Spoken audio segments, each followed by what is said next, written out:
ya, tajuk yang telah kita mula bahaskan pada minggu lepas, iaitu mengenai larangan membenci, hasad dengki dan saling menyakiti sesama Muslim. Okey, sebelum kita bincangkan topik ini, kita baru ada, ahli kita baru ada 20 orang. Jadi kita ubah platform pada minggu ini. Sebelum ini kita gunakan Meet dan juga Facebook. Cuma pada hari ini kita tukar kepada Webex. Jadi Webex ni kadang-kadang kalau mungkin first time, second time tu ada yang tak biasa, agak mungkin yang kurang mahir tu, ya, dia ada masalah sikit lah. Tapi walau bagaimanapun, insyaAllah sekiranya ada di kalangan kita yang mengikuti secara live melalui Facebook, jadi kita mohon supaya boleh di-share. Ini kena promosi dululah program ni. Ya. Share, tekan button share kepada sahabat-sahabat, kepada grup yang kita ada. Mudah-mudahan insya-Allah perkongsian sedikit tugas yang kita buat, ya, maka Allah Subhanahu Wa Taala, ya, memberikan kebaikan yang banyak kepada kita. Baik, sebelum kita mula mungkin nak dapatkan feedback dulu. Kita ada 22 orang, ya, yang secara Webex ni. Okay, kita confirmkan, tengok dulu keadaan mikrofon okey tak. Suara saya jelas tak? Jelas Ustaz. Jelas. Slide yang saya paparkan ni boleh? Slide pun jelas.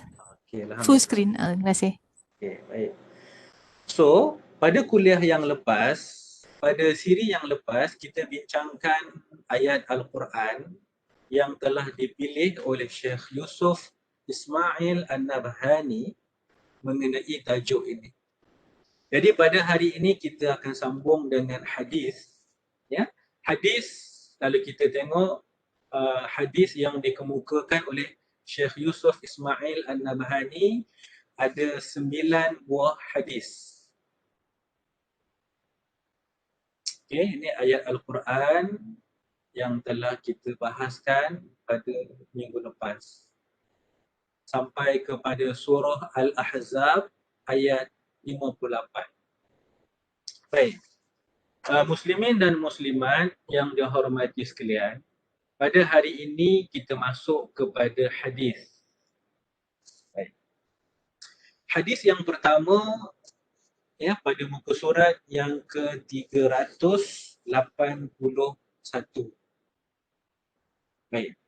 Hadis ini saya buat, ini kalau nak faham apa ni metod yang saya gunakanlah untuk siri kuliah kita, yang saya masukkan di dalam kurungan, ya, sebelah nombor 1 tu 1576, dia merujuk kepada nombor hadis di dalam kitab Riyadhus Salihin. Ya, sebab Syekh Yusuf Ismail An-Nabhani dia meringkaskan hadis-hadis yang terdapat di dalam Riyadhus Salihin. Jadi saya letakkan dekat sini, kalau nak rujuk dalam kitab Riyadhus Salihin, sekiranya kita ada kitab tersebut, rujuk kepada nombor 1576. Kita akan jumpa hadis ini. Baik. Kita lihat.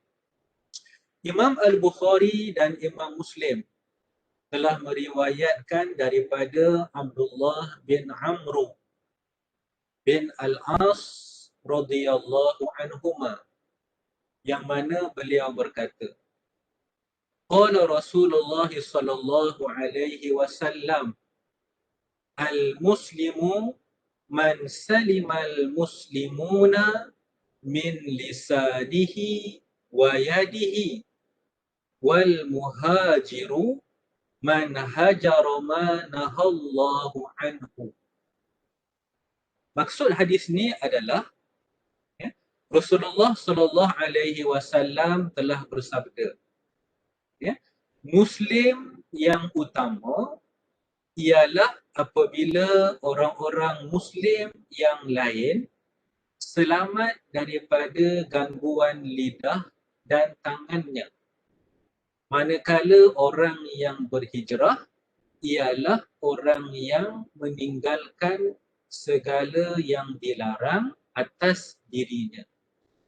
Hadis ini diriwayatkan oleh Imam Al-Bukhari dalam kitab Al-Iman nombor 10, Imam Muslim dalam kitab Al-Iman nombor 40.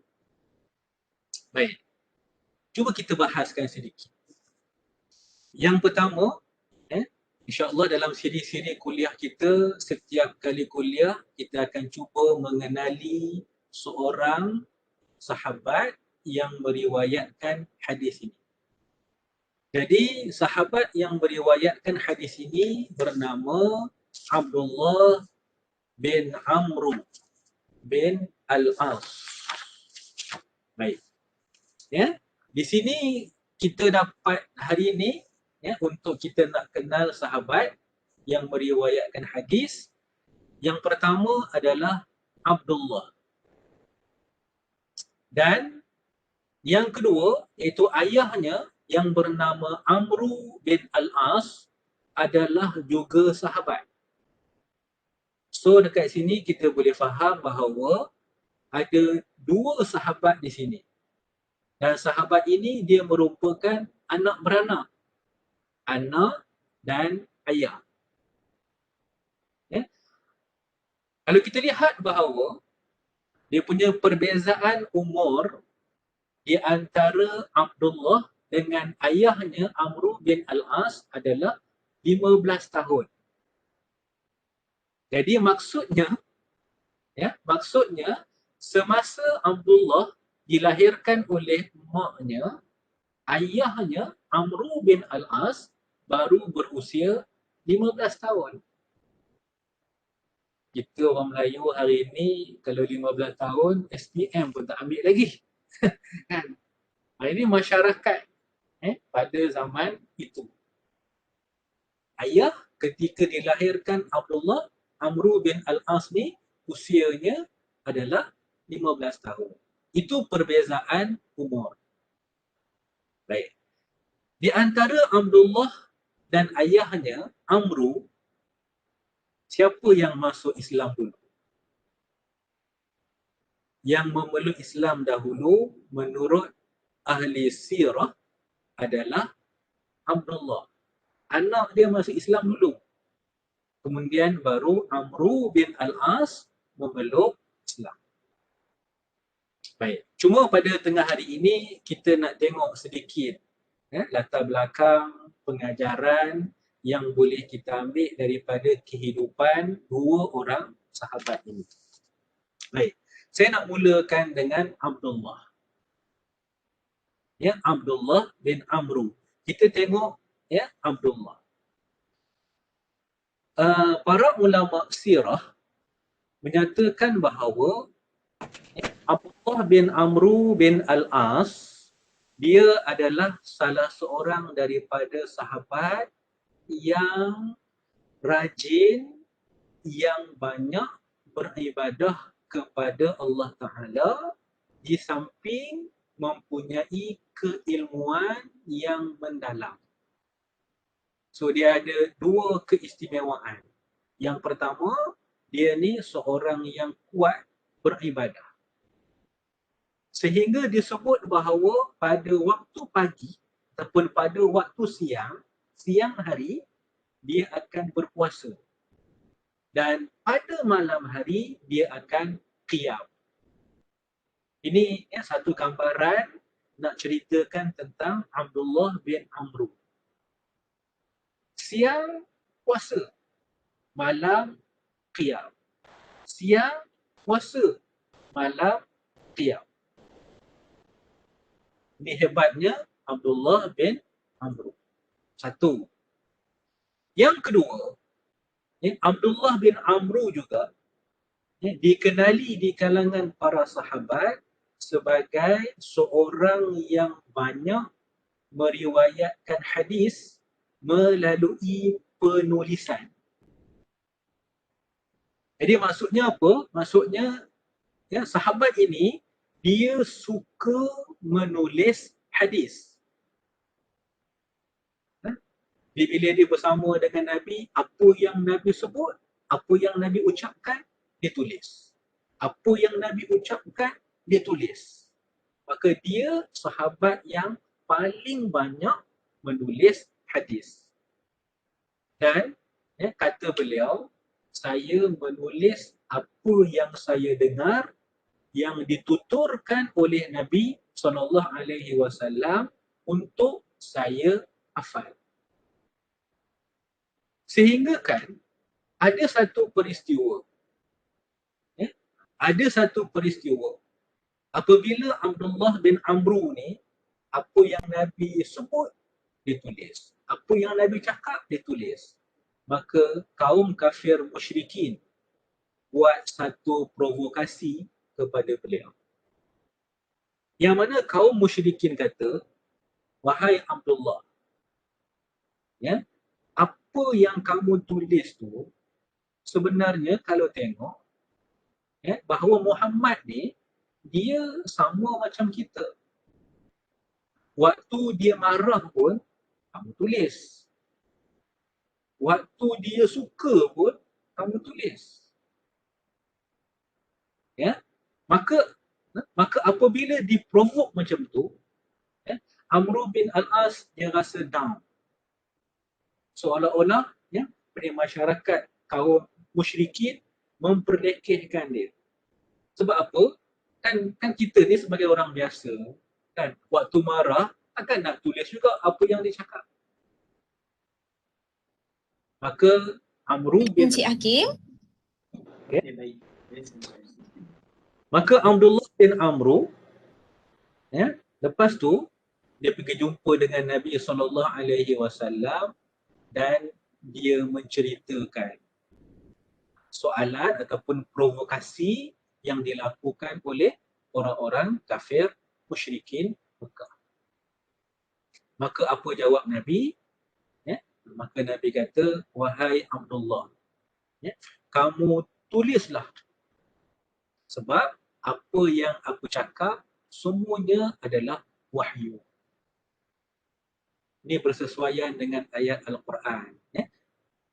Yang mana Allah sebut bahawa bahawa Nabi SAW tidak bercakap dia berdasarkan kepada nafsu. Tetapi apa yang Nabi sebut adalah wahyu, ilham daripada Allah Subhanahu wa Ta'ala. Maka dia pun terus menulis. Satu. Dan dalam riwayat Imam Al-Bukhari, Abu Hurairah telah buat satu kenyataan. Yang mana kata Abu Hurairah, ma min ashabin nabiyyi sallallahu alaihi wasallam ahadu aktsara hadisan anhu minni illa ma kana min Abdullah ibni Amr fa innahu kana yaktubu wala aktubu. Ini satu statement, satu perakuan yang diberikan oleh para sahabat. Kata Abu Hurairah, ma min ashabin Nabi, tidak ada seorang pun daripada sahabat Nabi ahadu aktsara hadisan anhu minni, yang banyak meriwayatkan hadis, yang banyak meriwayatkan hadis selain daripada aku. So Abu Hurairah kata, dalam kalangan para sahabat Nabi, dialah yang paling banyak meriwayatkan hadis. Tetapi ada seorang, kecuali ada seorang yang lebih banyak lagi meriwayatkan hadis daripada beliau, maka min Abdullah ibni Amr, melainkan Abdullah bin Amr. Maksudnya kat sini, sahabat yang bernama Abdullah bin Amr ni, dia mengatasi bilangan hadis yang diriwayatkan. mengatasi daripada Abu Hurairah. Dan kata Abu Hurairah, فَإِنَّهُ كَانَ يَكْتُبُ. Sebab apa? Sebab Abdullah bin Amr ni dia menulis. Wala aktub. Sedangkan aku ni tak tulis, hanya menghafal apa yang aku dengar daripada Nabi sallallahu alaihi wasallam. Ini sahabat yang meriwayatkan hadis, Abdullah. Baik. Yang kedua, sahabat yang kedua iaitu ayah kepada Abdullah yang bernama Amru bin Al-As. Baik. Ya. Tuan-tuan dan puan-puan yang dihormati sekalian. Ada di kalangan kita yang pernah sampai ke Mesir. Mungkin pergi umrah. Sebelum ni pergi umrah, ambil satu package. Ya. Sebelum daripada kita buat umrah, singgah dulu di Mesir, singgah dulu di Jordan. Ya. Jadi kalau tak ada yang pergi, saya cadangkanlah. InsyaAllah kalau Allah rezekikan kita lepas daripada COVID ni, ada rezeki sebagainya, pergi umrah, ambil package untuk singgah di Mesir. Ya. Salah satu kalau kita pergi Mesir, salah satu tempat yang biasalah kalau orang melawat, dia tak akan tinggal adalah Masjid Amru bin Al-As. Jangan pergi Mesir, nak pergi tengok piramid Giza saja. Ataupun setengah orang pergi Mesir nak naik cruise atas Sungai Nil. Nak tengok itu je. Pergi sana, ada salah satu tempat yang kita kena pergi adalah Masjid Amru bin Al-As. Baik. Siapa Amru bin Al-As yang merupakan ayah kepada Abdullah bin Amru? Ya, kisah menarik ni tuan-tuan. Ya. Baik.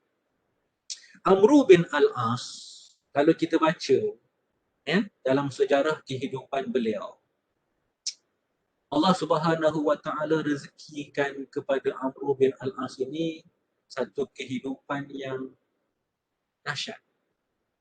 Yang mana Amru bin Al-As hidup pada zaman Nabi sallallahu alaihi wasallam. Apabila Nabi wafat, mengenai Abu Bakar, maka Amru bin Al-As hidup semasa zaman Abu Bakar. Bila Sayyidina Umar menjadi khalifah, Amru bin Al-As hidup semasa zaman Umar bin Al-Khattab. Semasa zaman Osman, semasa zaman Ali hidup. Sehinggalah zaman pemerintahan Muawiyah bin Abi Sufyan. Kita nampak dekat situ, dia telah menjalani kehidupan bersama dengan ramai para sahabat yang menjadi khalifah. Baik. Kita tengok sikit. Asalnya Amru bin Al-As, Amru bin Al-As asalnya dia seorang yang bijak. Disebut sebagai orator. Seorang yang bijak berhujah. Ya, maka dia merupakan salah seorang daripada pemimpin kaum musyrikin Arab. Ya, maka di masyarakat Arab semasa zaman Rasulullah telah melantik Amru bin Al-As untuk pergi ke Habsyah. Pergi berjumpa dengan Raja Habsyah yang bernama An-Najashi. Sebab apa dia hantar ke sana? Sebab nak minta pertolongan Raja Habsyah ni untuk mengalahkan Rasulullah dan para sahabat. Ini kita ambil, dia banyak kisah. Saya ambil satu kisah saja. Yang mana kisah ni adalah satu turning point untuk Amru bin Al-As memeluk Islam. Baik. Apabila, yang ni kita boleh baca dalam kitab Sirah yang ditulis oleh Ibnu Hisham. Sirah Ibn Hisham ni salah satu kitab sirah utama yang perlu kita rujuk. Okey, baik. Ya. Maka apabila yang bernama Amru bin Al-As ini dia pergi ke Habsyah, dia berjumpa dengan An-Najashi. Sebelum dia pergi ke sana, maka dia bawa hadiah. Jadi ini pun salah satu strategi kita. Bila nak jumpa dengan pembesar-pembesar, kan, nak minta apa-apa sebagainya, bawa hadiah. So dia punya strategi ni telah digunakan semenjak zaman dahulu. Maka Amru bin Al-As dia selidik apa barang, apa hadiah, apa benda yang disukai oleh An-Najashi. Maka didapati bahawa An-Najashi ni suka kepada barangan kulit. Ini disebut dalam kitab Sirah Ibn Hisham. Maka dia bawa dah. Dia cari barang-barang kulit dan dia bawa.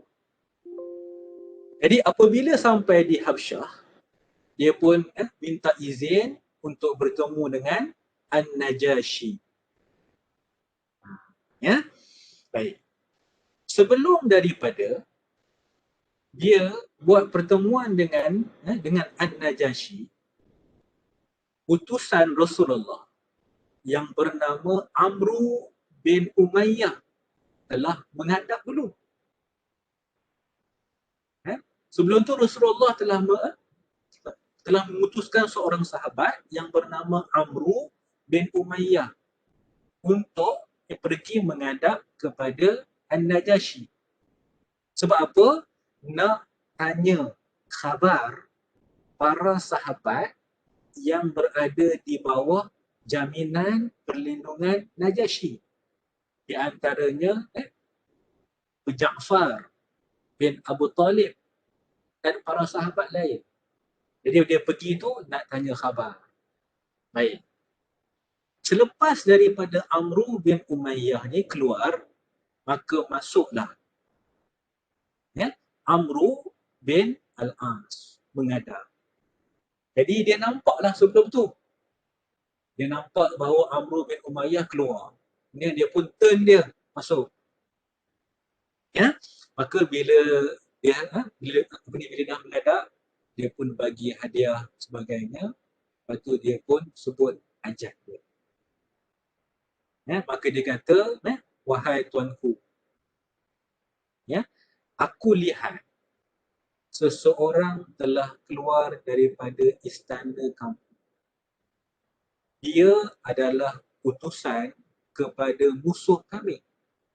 Dia sebut dengan direct.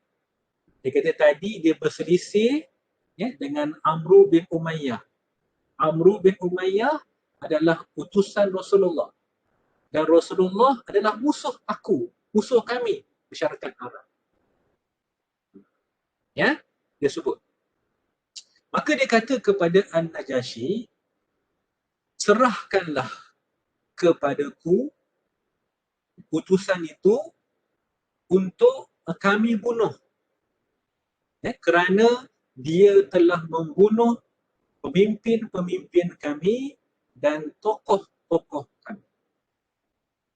Dia minta kepada Najashi supaya serahkan Amru bin Umayyah untuk mereka nak bunuh Amru bin Umayyah. Apabila dia sebut macam tu, agak-agak apa jadi? Dalam Sirah Ibn Hisham kata, An-Najashi ni terus tempang dia, tempeling dia. Dan dia jatuh. Dan dia kata, kalaulah semasa aku jatuh tu ada lubang, aku akan masuk sembunyi dalam lubang tu. Maksudnya dahsyatnya, kita kata penamparlah yang diberikan oleh An-Najashi. Memang dia sangat marah kepada Amru bin Al-As. Baik. Kemudian, apa kata An-Najashi? Dia kata kepada Amru, patutkah engkau minta aku serahkan utusan orang yang didatangi oleh An-Namus yang pernah datang kepada Nabi Musa dan kemudian engkau mahu membunuh. Maksudnya apa? Maksudnya An-Najasyi kata dia beriman, dia mengakui bahawa sahabat yang jumpa dia tadi iaitu Amru bin Umayyah, dia adalah utusan Rasulullah dan dia yakin bahawa Rasulullah ni telah didatangi oleh An-Namus. An-Namus ni siapa? Iaitu malaikat Jibril. Sama macam Jibril yang datang kepada Nabi Musa. Jadi dia beriman, dia yakin bahawa Nabi Muhammad ni adalah seorang Nabi dan dia hormat perkara itu. Dan dia akan pertahankan Nabi Muhammad dan para sahabat, termasuklah utusan Nabi Muhammad sallallahu alaihi wasallam. Dan kemudian pada waktu itu juga dia minta supaya Amru bin Al-As memeluk Islam. Maka dalam situasi itulah kata Amru bin Al-As, aku berbai'ah, aku berjanji kepada kamu untuk memeluk Islam.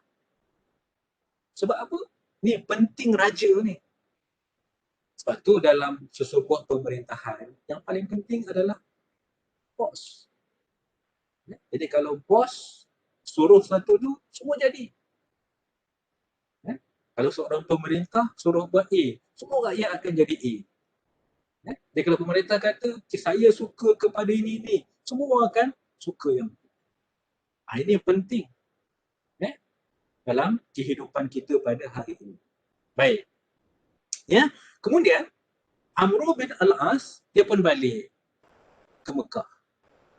Lepas kena tempeling jatuh kemudian didakwah oleh Najasyi dan dia kata dia berjanji Islam, dia pun menanamkan hasrat nanti balik ke Mekah nak jumpa dengan Nabi, nak isytiharkan Islam depan Nabi ni. Maka bila dia balik ke Mekah, dia nak pergi jumpa dengan Nabi, sampai di tengah jalan dia bertemu dengan seorang lagi sahabat yang juga belum masuk Islam yang bernama Khalid bin Al-Walid. Amru bin Al-As nak pergi jumpa Nabi, nak masuk Islam depan Nabi. On the way tu, dia tengok ada seorang lelaki. Dia kenal. Wah, ini Khalid. Dia tanya Khalid, kau nak pergi mana ni? Maka Khalid kata, aku nak pergi jumpa dengan Muhammad. Dia tanya, kenapa? Maka Khalid tanya, kau nak pergi mana? Aku pun nak jumpa dengan Muhammad. Sebab apa? Nak balik Islam. Jadi kedua kata, aku pun sama dah juga. Jadi dua-dua tu pergi jumpa dengan Nabi untuk balik Islam. Dan oleh para ulama menyatakan Amru bin Al-As dia memeluk Islam di dalam peristiwa Hudnah Al-Hudaybiyah. Dalam perjanjian Hudaybiyah. Ini sahabat yang meriwayatkan hadis ini. Abdullah bin Amru. Itu ayah kepada sahabat yang meriwayatkan hadis. Saya nak sebut sikit salah satu daripada sifat hebat Abdullah bin Amru ni bila dia masuk Islam.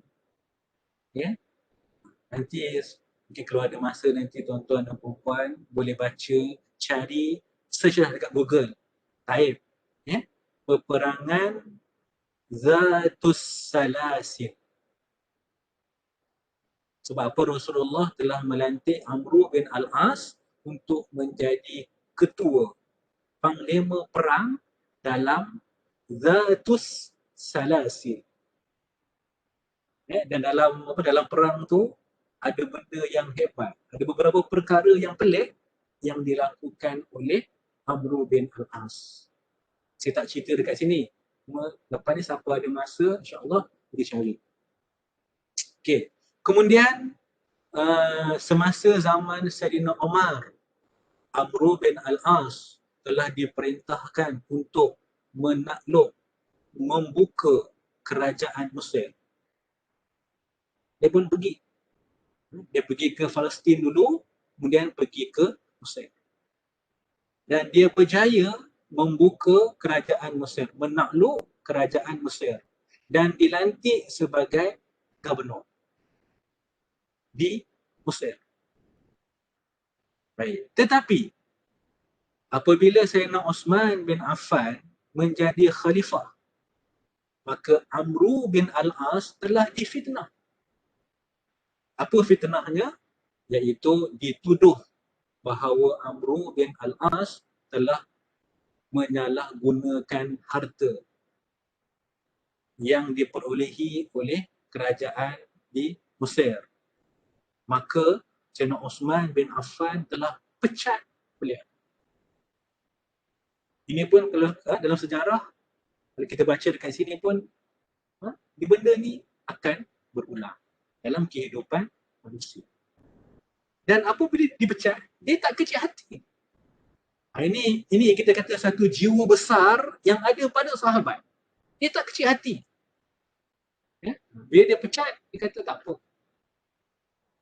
Ya? Kemudian selepas itu naik Sayyidina Ali.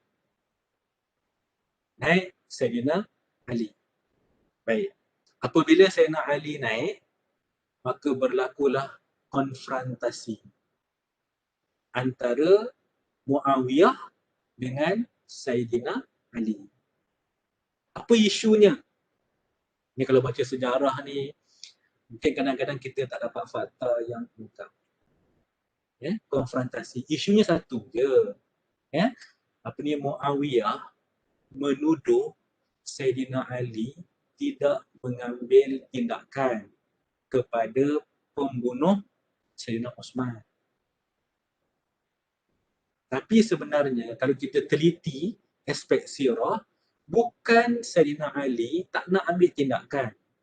Tapi Sayyidina Ali ni dia terlambat sedikit. Sebab apa dia lambat? Bukan sengaja lambat. Tapi sebab dia ni, Sayyidina Ali ni seorang yang teliti. Dia nak make sure bahawa orang yang ditangkap nanti, dikenakan hukuman, memang betul-betul orang tu yang bersalah. Dia lambat. Tapi Muawiyah kata dia beranggapan bahawa Sayyidina Ali ni tak ambil tindakan. Maka dia pun konfrontasi dengan Sayyidina. Tapi Amru bin Al-As menyebelahi Muawiyah. Muawiyah sahabat, Sayyidina Ali pun sahabat. Ya, maka panjang ceritalah. Akhirnya selepas Sayyidina Ali wafat, dibunuh, maka diganti oleh anak Sayyidina Ali sekejap, Sayyidina Hasan menjadi khalifah. Kemudian Sayyidina Hasan telah menyerahkan tampuk pimpinan kepada Muawiyah. Dan akhirnya Muawiyah melantik Amru bin Al-As menjadi gubernur Mesir semula. Dan peristiwa ini berlaku pada tahun 38 Hijrah. Kemudian pada tahun 43 Hijrah, maka Amru bin Al-As telah wafat di Mesir. Ini kisah dua orang yang terlibat, ya, yang ada kaitan dengan hadis yang pertama yang kita nak bincangkan pada pagi ini. Baik. Ya, baik. Jadi dalam hadis ni, dalam hadis yang pertama yang kita bincangkan pada pagi ini, iaitu Nabi sebut seorang Muslim, al-Muslimu. Orang Muslim ni maksudnya orang yang memeluk Islam dan melafazkan syahadah. Ya?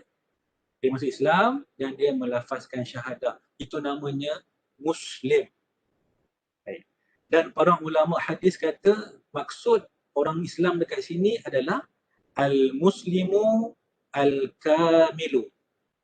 Seorang Muslim yang betul-betul sempurna Islam. Maka orang Muslim yang betul-betul Islamnya sempurna apa?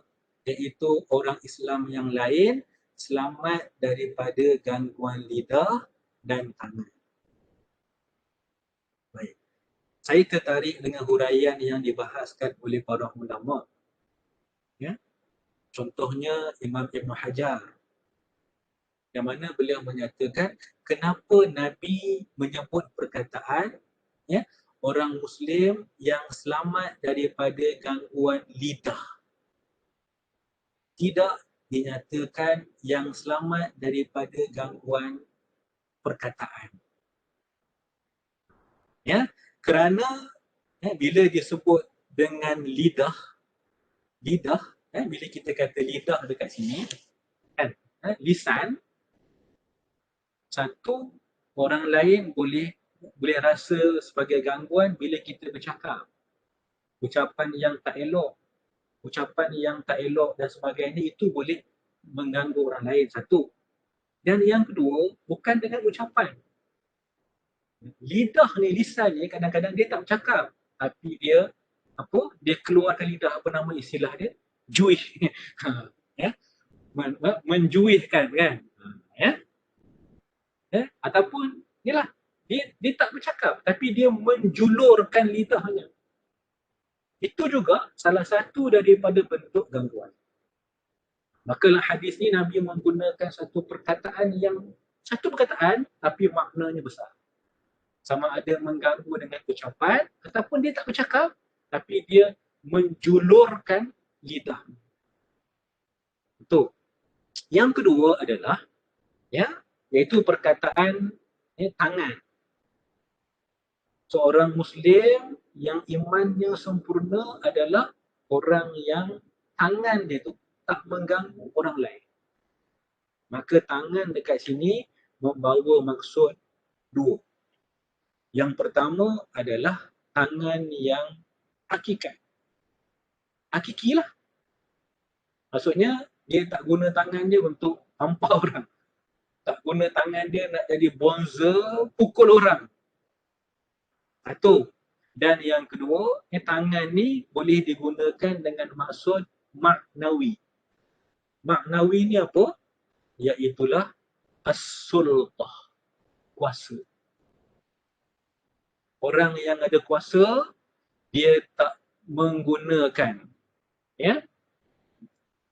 dia tak menggunakan kuasa dia untuk mengganggu orang lain. Ini hikmah yang Nabi sebut ni dahsyat. Kita boleh kaji dalam pelbagai perkara. So, tuan-tuan dan puan-puan yang dihormati sekalian, apa pengajarannya? Ada dua. Yang pertama adalah Islam menyuruh kita supaya menjauhi segala perkara yang boleh mendatangkan mudarat kepada umat Islam. Yang pertama. Yang kedua adalah di antara kesempurnaan Islam adalah membersihkan jiwa daripada dosa, dan di antara kesempurnaan hijrah adalah meninggalkan maksiat dan menghiaskan diri dengan ketaatan. Itu dua pengajaran yang ada dalam kitab Nuzhatul Muttaqin, syarah kepada Riyadhus Shalihin. Baik, satu. Kita pergi kepada hadis yang kedua. Hadis yang kedua.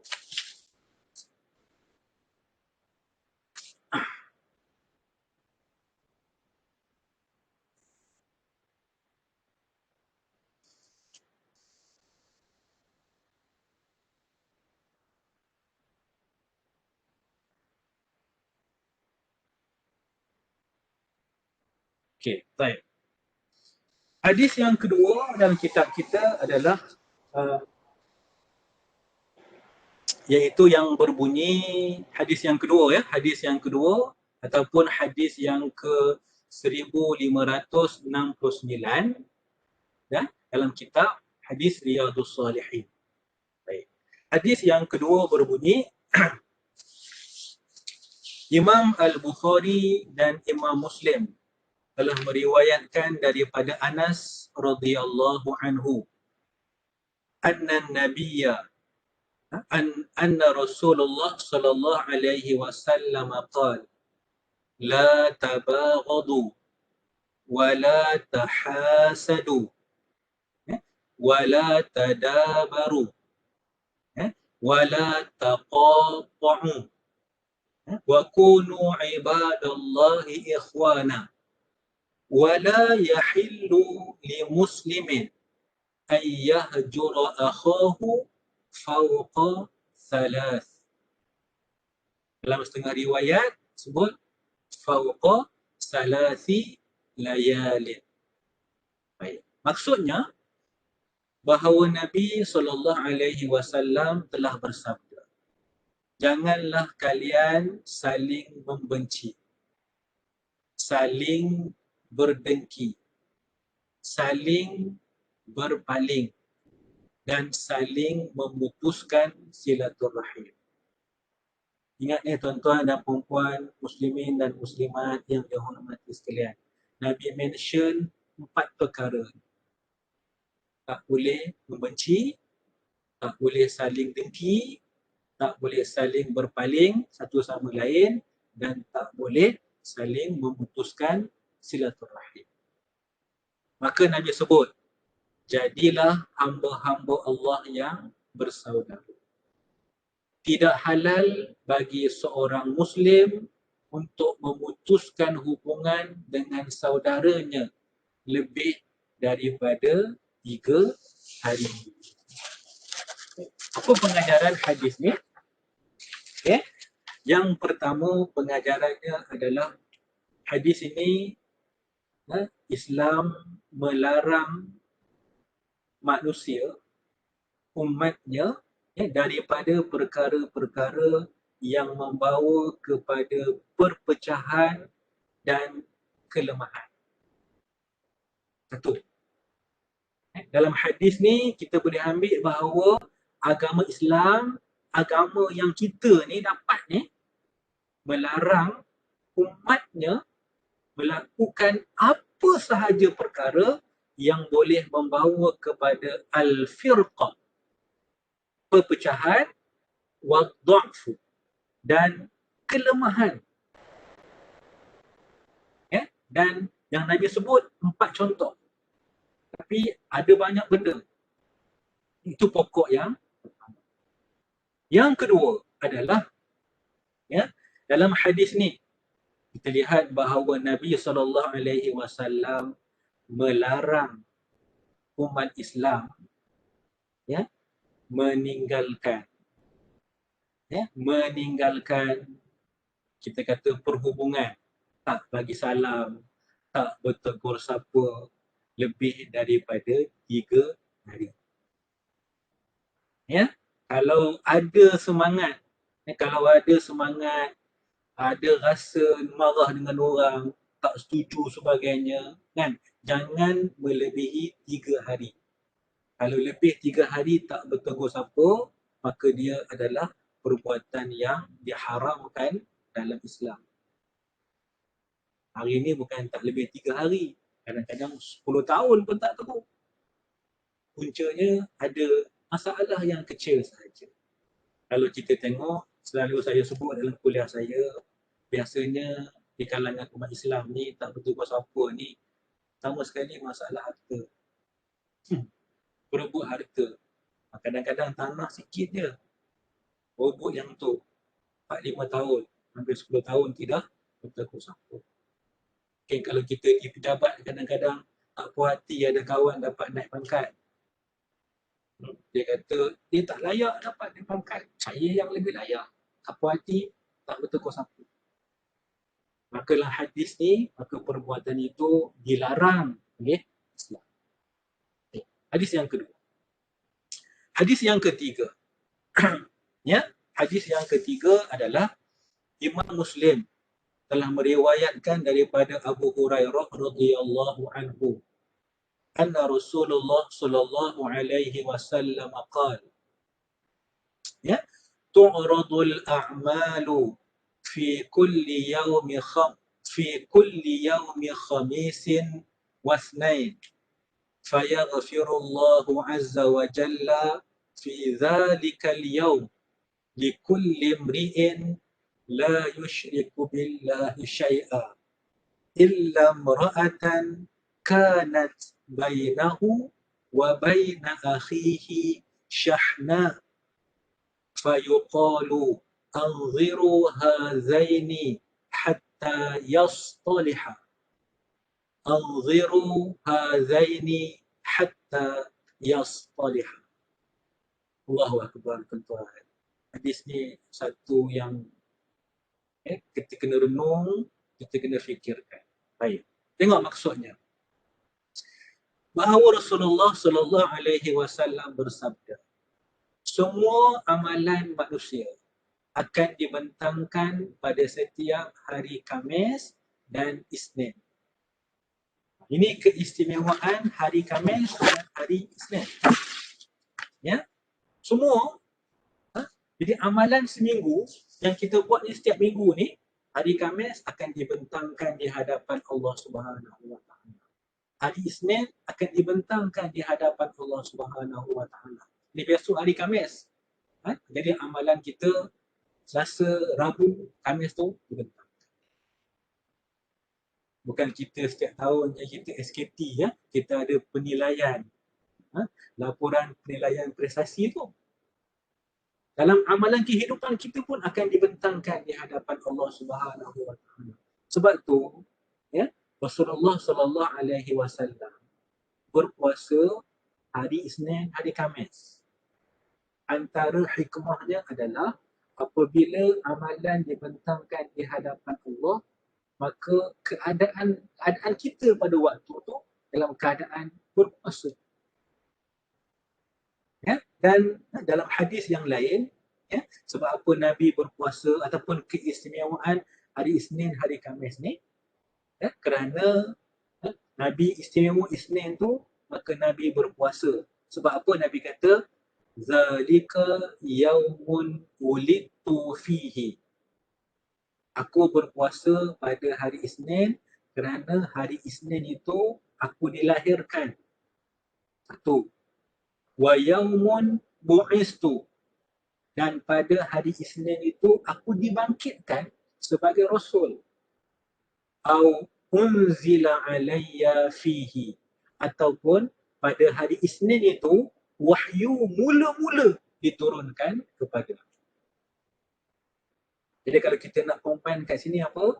Hari Isnin ni, hari Isnin yang pertama adalah hari yang dibentangkan amalan kita di hadapan Allah Ta'ala. Hari Isnin yang kedua, hari diputerakan Rasulullah Sallallahu Alaihi Wasallam. Hari Isnin kelebihan yang ketiga apa? Hari yang mana Rasulullah dibangkitkan sebagai Rasul. Dan yang keempat, hari Isnin, hari yang mana wahyu mula-mula diturunkan kepada Rasulullah. Dan puasa pada hari Khamis adalah kerana hari Khamis, hari dibentangkan amalan di hadapan Allah Azza wa Jalla. Jadi bila kita dah faham, kita dah tahu hadis ni, maka mudah-mudahan kita boleh amalkan. Ini nak membina integriti kita dalam kehidupan sehari-hari. Ya? Baik. Maka apabila dibentangkan amalan di hadapan Allah Subhanahu wa taala, maka Nabi sebut, lalu setiap orang yang tidak mensyirikkan Allah akan diberikan keampunan. Siapa yang tak menyekutukan Allah, Allah akan ampun. Mungkin ada orang tanya, sebab apa orang yang mensyirikkan Allah ni tak diampunkan oleh Allah? Maka jawapannya adalah, macam mana Allah nak ampunkan dosa dia? Sebab dia kata ada Tuhan lain selain daripada Allah. Syirik ini maksudnya menduakan, mentigakan, mengempatkan Tuhan. Maka kalau orang tu tak percaya bahawa Allah ni Tuhan yang esa, maka bagaimana Allah nak mengampunkan dosa dia? Sebab tu kalau nak Allah ampunkan dosa, kena hapuskan perbuatan syirik. Kecuali seseorang yang di antara dirinya dan saudaranya terdapat permusuhan. Nampak tak kat sini? Bila dibentangkan amalan hari Isnin, hari Khamis, maka Allah ampunkan dosa. Siapa yang Allah nak kenaki. Yang Allah tak ampunkan, yang pertama dosa orang yang syirik. Dan yang kedua, dosa orang yang ada permusuhan antara diri dia dengan saudaranya yang Islam. Cuba kita bayangkan, kalau kita ni lah dengan adik-beradik tak bercakap, dengan Pak Long, dengan Pak Ngah, dengan Pak Su, dah 10 tahun tak cakap. Jadi macam mana Allah Subhanahu Wa Taala nak ampunkan dosa? Kita muhasabah diri kita. Maka dikatakan kepada para malaikat, tangguhkanlah keampunan bagi mereka berdua. Ni, orang yang bermusuhan ni, maka dia seru kepada malaikat, yang bermusuh ni, tangguhkan dulu. Tangguhkanlah keampunan bagi mereka berdua. Jadi ruginya. Kalau kita dah 10 tahun, kita bermusuh dengan sahabat ataupun dengan jiran kita yang Islam, maksudnya dah 10 tahun, Allah tangguhkan keampunan. Allahu Akbar. Satu perbuatan yang merugikan kita. Baik, apa pengajaran daripada hadis yang ketiga ini?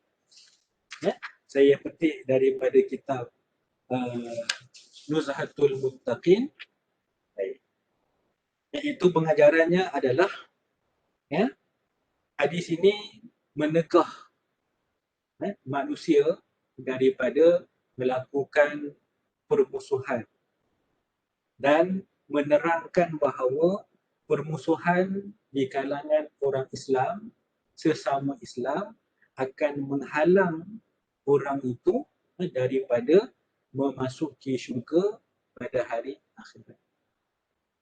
Sebab syarat masuk syurga adalah kena bersih, suci daripada dosa. Selagi ada dosa, ada noda, ada maksiat sebagainya, maka tak akan dibenarkan memasuki syurga. Sama ada diazab oleh Allah Subhanahu Wa Taala dahulu ataupun dengan rahmat Allah, dengan syafaat Rasulullah, maka diampunkan dosa dia, baru boleh masuk ke dalam syurga. Saya rasa mungkin sempat 3 hadis, sebab hadis yang keempat yang diriwayatkan daripada Abu Hurairah, hadis ni panjang, panjang untuk kita bincang. InsyaAllah saya akan sambung hadis yang keempat sehingga hadis yang ke-9. Kita ada 9 hadis, hadis yang ke-9 dalam kuliah yang akan datang, insyaAllah. Kalau ada, saya tengok kat sini ada soalan tak?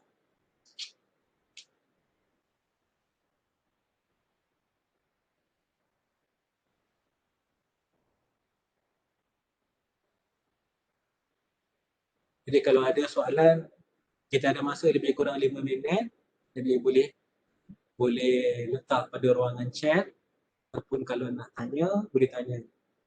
InsyaAllah, saya cuba jawab.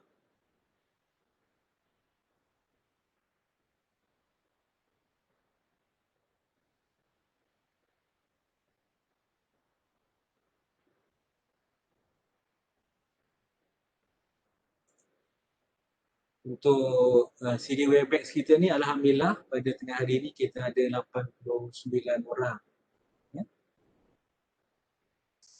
Baik, kalau tak ada soalan? So biasalah, yang ramainya adalah kaum wanita. Mungkin ramai yang takut kot bila kata anjuran pewani ni. Kita kena promosi lagi kepada kaum lelaki. Staf-staf lelaki ramai lagi, kita promosi, insyaAllah. Assalamualaikum Ustaz. Ada soalan daripada Puan Noraini. Puan Noraini, baik. Ustaz, soalan ni, boleh ke kita tidak berkomunikasi dengan seseorang kerana ingin mengelakkan salah faham? Jawapannya adalah kita kena berkomunikasi. Tapi kita kena bagi tahu dengan dia lah. Kalau kita tak berkomunikasi, seolah-olah macam kita tak nak bergaul dengan dia. Dia rasa macam kita tak bertegur sapa. Jadi kita berkomunikasi dengan dia, cuma kena perbetulkanlah kaedah komunikasi. Kaedah berkomunikasi ni dalam hadis pun ada banyak hadis yang disebutkan cara Nabi berkomunikasi. Di antaranya yang kita sebut tadi tu, awal tadi tu, iaitu Amru bin Al-As bila dia berjumpa dengan An-Najashi, dia communicate macam mana, antaranya bagi hadiah dulu. So kita pun takkan nak bagi hadiah hari-hari bercakap kan. Kemudian yang kedua, pilih perkataan yang sesuai. Ini diajarkan Islam. So, kalau tanya pandangan saya, kita berkomunikasi tapi kena guna perkataan yang sebaik. Dan sekiranya berlaku salah faham, perbetulkan. Ya, hari ini adalah punca masalah hari ini adalah miscommunication. Okay, saya nak bagi satu contoh. Satu contoh. Okay, kadang-kadang kita tak suka dengan orang tu. Kan? Kita tengok orang tu tak suka dengan orang tu. Saya nak tanya, kalau kita tak suka dengan orang tu, pernah tak kita pergi tanya dia, kita jumpa dengan dia, kita tanya dia, kan? Ataupun tanya diri kita, ataupun tanya dia, sebab apa tak suka? Dia biasanya kita tak suka dengan orang ni kadang-kadang kerana kita dengar pihak ketiga. Kita dengar orang tu bercakap sebagainya, kemudian kita pun tak suka dengan dia. Pernah tak kita duduk dengan dia, bersembang dengan dia, bergaul dengan dia untuk dapat yang sebenarnya? Yang ni berlaku zaman Nabi ni. Ada sebahagian masyarakat Arab tak suka dengan Nabi sebab dengar orang cakap Muhammad tu ini. Tapi bila mereka duduk depan Nabi, tengok akhlak Nabi, kan? Tengok kehidupan Nabi, tengok perbuatan Nabi, rupanya tak pun. Akhirnya mereka masuk Islam. So bagi saya, soalan tadi adalah kita bergaul dan pilihlah pendekatan yang terbaik untuk kita mengelakkan salah faham. Wah.